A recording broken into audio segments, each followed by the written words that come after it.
क्या किसी मंदिर में किसी तरह की कोई अश्लील मूर्ति होने की कल्पना कर सकता है?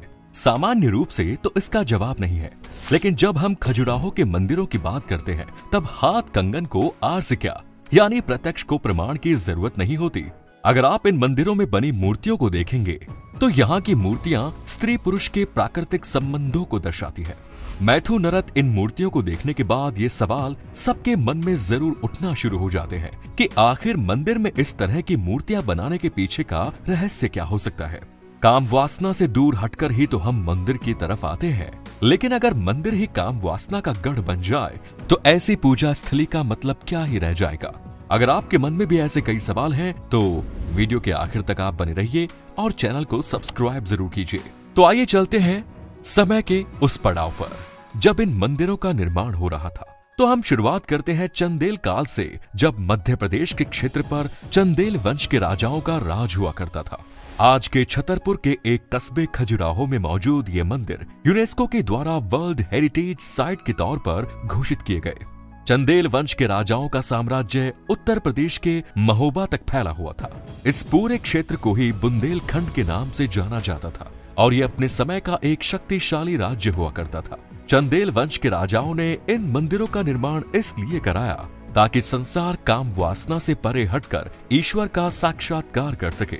मूर्तियों के शिल्प और मंदिरों के पीछे छिपे विज्ञान के बारे में आज भी खोज जारी है।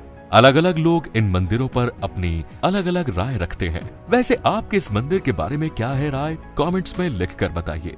इन मंदिरों का महत्व आप इसी बात से समझ सकते हैं कि अंग्रेजों के जमाने में भी जब भारत में गिने चुने हवाई अड्डे हुआ करते थे, उनमें से एक खजुराहो का हवाई अड्डा मौजूद था, क्योंकि विदेशियों को ये मंदिर विशेष रूप से आकर्षित करते थे।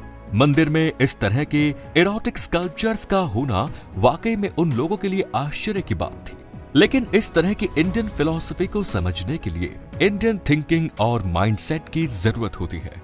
वाकई में खजुराहो के मंदिरों में जो मूर्तियां बनी है वो भारत की मूर्ति कला के उच्च स्तर को दर्शाते हैं। इन खूबसूरत मूर्तियों में जिस तरीके के कामुक क्रियाओं को दर्शाया गया है, ये मन में काम वासना तो जगाती है, लेकिन इसके साथ ही ये इससे परे हटकर ईश्वर के दर्शन भी कराती है। क्योंकि मंदिर के परिदृश्य में इस तरह की ढेरों मूर्तियां हैं, लेकिन मंदिर के आंतरिक और केंद्रीय परिदृश्य में ईश्वर की ही प्रतिमा विराजमान है। वहां पर इस तरह की इरोटिक प्रतिमाएं मौजूद नहीं है, जो इस बात को शो करती हो कि यदि अपने मन की काम वासना के उस पार आप जा सके तो वहां पर आपको ईश्वर के दर्शन होंगे, आपको ईश्वर की प्राप्ति होगी। इसके पहले कि इन मंदिरों के रहस्य के बारे में हम और गहराई से जाने, वीडियो पर आए नए साथियों से कहना है कि चैनल को सब्सक्राइब कीजिए। दोस्तों, चंदेल वंश के बारे में कहा जाता है कि इससे भगवान चंद्रदेव के बेटे ने शुरू किया था।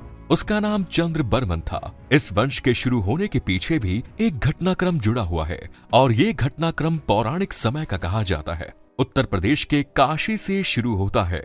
काशी में एक प्रसिद्ध ब्राह्मण रहा करता था, जिसकी एक बेटी थी जो बहुत ही खूबसूरत थी।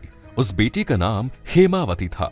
कहते हैं कि एक बार हेमावती नदी में स्नान कर रही थी और उसे स्नान करते हुए चंद्रदेव ने देख लिया और चंद्रदेव उसके रूप पर मोहित हो गए। इसके बाद चंद्रदेव अपना भेष बदलकर हेमवती के पास गए। इसके बाद चंद्रदेव ने हेमावती का अपहरण करके विवाह कर लिया। इसके बाद वो दोनों इस क्षेत्र में आकर रहने लगे। चंद्रदेव और हेमावती को एक बालक होता है। उसका नाम चंद्र बर्मन रखा गया। कहते हैं कि चंदेल वंश की नींव भी उसी में रखी। हेमावती ने अपने बेटे का पालन पोषण जंगल में किया। कहते हैं कि उसने अपने बेटे को बहुत ही बहादुर बनाया। वो चाहती थी कि उसका बेटा एक शक्तिशाली साम्राज्य की स्थापना करे, और हुआ भी ऐसा ही। इसके बाद हेमावती ने अपने बेटे के राजा चंद्र बर्मन को इस बात के लिए प्रेरित किया कि वो खजुराहो में मंदिरों का निर्माण कराए। वो चाहती थी कि मूर्तियों के जरिए काम क्रीड़ा के हर एक पोस्चर को अच्छी तरह से प्रस्तुत किया जाए। इस तरह के मंदिरों का निर्माण कराने के पीछे उसका उद्देश्य था कि संसार में कुछ ऐसा दिया जाए जो हमेशा के लिए उनके काम को अमर कर दे और संसार को अध्यात्म का रास्ता भी दिखाए। आज के समय में जानकारी के अनुसार 9वीं सदी में चंदेल वंश के राजाओं ने इन मंदिरों का निर्माण कराया। 10 मंदिरों के निर्माण के बारे में अब रेहान अली बरूनी और इब्न बतूता ने अपनी किताब के जरिए किया।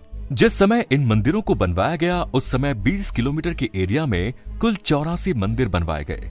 जब इन मंदिरों को बनवाया गया होगा उस समय इनकी भव्यता देखते ही बनती होगी।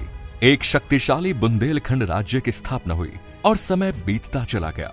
जब मुगलों ने इस देश पर आक्रमण किया और उन्होंने चंदेल वंश के राजाओं को हरा दिया, तब इस क्षेत्र पर उनका कब्जा हो गया और उन्होंने इन मंदिरों की तरफ जब अपनी नजर डाली तो मंदिरों और मूर्तियों को तोड़ने और उन्हें लूटने के अपने स्वभाव के चलते उन्होंने एक एक करके इन मंदिरों को नष्ट करना शुरू कर दिया। 13वीं शताब्दी से लेकर 18वीं शताब्दी के बीच इन मंदिरों पर मुगल आक्रांताओं का कब्जा रहा। उन्होंने तमाम मंदिरों को पूरी तरह से बर्बाद कर दिया। मुगलों के इस कारनामे से उस क्षेत्र के रहने वाले हिंदुओं और जैनों ने इन मंदिरों को बचाने का संकल्प लिया और इस संघर्ष का ही परिणाम है कि आज खजुराहो में कुल 22 मंदिर बचे हुए हैं। ये सभी मंदिर कुल 6 किलोमीटर के दायरे में बने हुए हैं, लेकिन समय के साथ इन मंदिरों के आसपास का घना जंगल पैदा हो गया और ये मंदिर गुमनामी के अंधेरों में खो गए। 18वीं शताब्दी में अंग्रेज भारत में अपने पैर पसार रहे थे। उसी समय एक अंग्रेज इंजीनियर टी.एस. बर्ट यहाँ पहुंचता है और उसने कम से कम इन मंदिरों के कला के स्तर को समझा और उनकी कद्र की। खजुराहो के मंदिरों की प्रसिद्धि पूरे विश्व में है, तभी तो साल 1986 में यूनेस्को ने इसे विश्व धरोहर के रूप में मान्यता प्रदान की। अगर बात करें यहाँ के मंदिरों की बनावट के बारे में तो ये मुड़े हुए पत्थरों से बनाए गए हैं। इन मंदिरों के निर्माण में बलुआ पत्थर के साथ साथ ग्रेनाइट के पत्थरों का भी इस्तेमाल किया गया। इन मंदिरों में जो कमरे हैं वो पूर्व से पश्चिम दिशा की तरफ एक दूसरे से जुड़े हैं। अंदर भी कलाकृतियां मौजूद हैं। इन कलाकृतियों की चमक हमेशा बनी रहती है और इसकी वजह है इन पर पड़ने वाली सूर्य की रोशनी। दरअसल इन मंदिरों में खिड़कियों को कुछ इस तरीके से बनाया गया है कि सूर्य की रोशनी इन कलाकृतियों पर जरूर पड़ती है। साइंटिफिक पॉइंट ऑफ व्यू से बनाए गए इन मंदिरों में मेल फीमेल इंटरकोर्स को शो करते हुए मूर्तियों को बनाया गया है, जिसमें हर तरह की कामुक पोजीशन को उकेरा गया है। काम क्रीड़ा के दौरान स्त्री को चरम सुख तक पहुंचाने के लिए यहाँ इस तरह की पोजीशंस को दर्शाया गया है। इसमें कई बार देवी देवताओं की प्रतिमाएं भी शामिल है, तो कई बार आम इंसानों को भी इस तरह के पोस्चर में दिखाया गया है। यहाँ पर शिव मंदिर, ब्रह्मा मंदिर, 64 योगिनी मंदिर के साथ सभी मंदिर अपनी कलात्मक भव्यता को दर्शाते हैं। इन सभी मंदिरों का निर्माण बिना किसी परकोटे के किया गया है। ऊंचे चबूतरे पर बने ये मंदिर भारत की प्राचीन शिल्प कला, मूर्ति और वास्तुकला की समृद्धि और कुशलता को दर्शाते हैं। इन मंदिरों में मौजूद मूर्तियां भले ही कामुक क्रियाकलाप में उलझी नजर आती हैं, लेकिन इन मूर्तियों के चेहरे पर जो भाव है वो अद्भुत सुख और आनंद में डूबे हुए नजर आते हैं। इस जगह का नाम खजुराहो रखे जाने के पीछे भी कहानी ये है कि यहाँ पहले खजूर के पेड़ पाए जाते थे और खजूर के पेड़ों की वजह से इसका नाम खजुराहो रखा गया। यहाँ पर अक्सर लोग अक्टूबर से फरवरी माह के बीच में घूमने के लिए आते हैं। यहाँ पर मौजूद मंदिरों की भव्यता और कलात्मकता देखते ही बनती है। इसके बावजूद कुछ लोग ऐसे भी हैं जिनकी सोच ये है कि ये मंदिर अश्लीलता फैलाता है और इन मंदिरों को तोड़ देना चाहिए। बीते समय में इन मंदिरों पर हमले भी हुए, लेकिन सच्चाई ये है कि ये मंदिर काम, कला और विज्ञान का अद्भुत संयोग है। उम्मीद करते हैं वीडियो पसंद आया होगा, तो इसे लाइक कीजिए और अपने दोस्तों के साथ शेयर कीजिए। धन्यवाद।